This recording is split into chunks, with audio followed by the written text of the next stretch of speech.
இது என்னால மறக்கவே முடியாது ப்ரோ. இப்படிலாம் கண்மூடித்தனமா ஒரு லவ் கிடைக்குது அப்படின்ற மாதிரி ஏதாவது ஒரு மூமெண்ட் நடந்திருக்கா? ஏதாவது மூமெண்டா சொல்ல முடியுமா? ஃபர்ஸ்ட் டைம் அண்ணா நான் உங்களை எங்கேயும் பார்த்துருக்கேண்ணா, நான் உங்க கூட ஒரு ஃபோட்டோ எடுத்துருக்கேண்ணா, எங்கள் அம்மாட்ட பேசுங்கண்ணா, எங்கள் அப்பாட்ட பேசுங்கண்ணா, நான் வீடியோ கால் பண்ணுறேண்ணா அப்படின்னு சொல்லிட்டு ஓடி வந்த ஒரு குழந்தை. யாருன்னு எனக்கு தெரியல, பட் சம்திங் நான் என்ன பண்ணியிருக்கேனோ அந்த குழந்தைக்கு தெரியல. ஆனால் நான் என்னை எங்கேயோ பார்த்துருக்காங்கன்னு மட்டும் தெரிஞ்சிருக்கு. அது குழந்தைனா ஒரு 9th 10th படிக்கிற ஒரு சின்ன பையன் வந்து ஃபர்ஸ்ட் டைம் ஃபோட்டோ எடுத்தான். ஃபர்ஸ்ட் டைமில் எனக்கு இது அதுக்கப்புறம் நிறைய நடந்திருக்கு, பட் இன்பிட்வீனில் நடந்த அந்த பையனோட இன்சிடென்ட் வந்து எனக்கு ரொம்ப பிடிச்சிச்சு. ஏன்னா அந்த செல்ஃபி எடுத்துட்டு எனக்காக நான் எங்கள் வீட்டில் நான் கால் பண்ணுறேன்னா அப்படி இப்படின்னு சொல்லும்போது அந்த பையன் கால் பண்ணுறான். சரி இப்போ பண்ணுப்பா, நானும் வெயிட் பண்ணுறேன். அவங்க வீட்டில் ஃபோன் எடுக்க மாட்டேங்கிறாங்க. ஆனால் நான் இருங்கண்ணா ப்ளீஸ், நான் கால் பண்ணுறேண்ணா. சரி பண்ணுப்பா. அடுத்து அவங்க அம்மா ஃபோன் எடுக்க மாட்டேங்கிறாங்க. அவங்க அக்கா கால் பண்ண, அக்காவும் ஃபோன் எடுக்க மாட்டேங்கிறாங்க. புது நம்பர் இருக்கு. இல்ல அந்த பையனோட அப்பா அம்மா அந்த பையனோட அக்காவுக்கு அவங்க நம்பர்ல இருந்தே பண்றாங்க, என் நம்பர்ல இருந்து. அவங்க ஃபோன் எடுக்கல.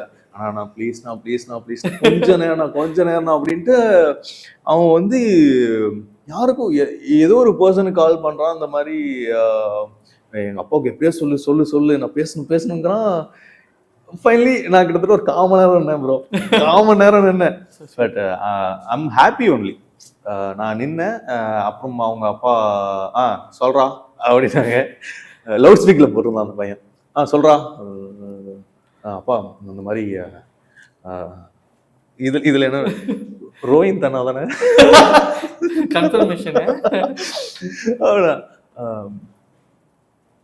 அப்ப ரோஹின் தானா நடிகர், நம்ம ஊர் பக்கம் தான், இது நம்ம ஊர் சைடு, நம்ம ஊர் பக்கம் தான், என் பக்கத்துல இருக்காரு, நீங்க பாக்குறீங்களா அப்படின்னு. நம்ம ஊர் பக்கமா? அவர் வந்து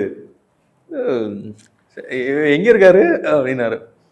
பக்கத்துல லவுட் ஸ்பீக்கர்ல போட்டிருக்கியா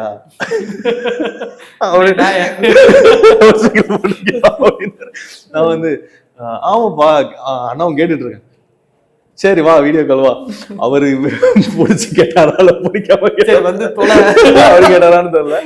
பட் எனக்கு அது வந்து மறக்க முடியாத ஒரு மொமெண்ட். பட் ஆனா எனக்கு அவங்க அப்பா பண்ணது கூட எனக்கு நான் பெருசா எடுத்தது. பட் அந்த பையன் போட்ட எஃபர்ட் எனக்காக அந்த அவ்வளோ டைம் வெயிட் பண்ண வச்சு, என்ன வெயிட் பண்ண வச்சதில்ல, லைக் அவன் அவ்வளோ டைம் கால் பண்ணான், பேச வைக்கணும் எக்ஸைட்மெண்ட்ல. எனக்கு அந்த மொமெண்ட் வந்து அது ஒரு ஹாப்பி தான்.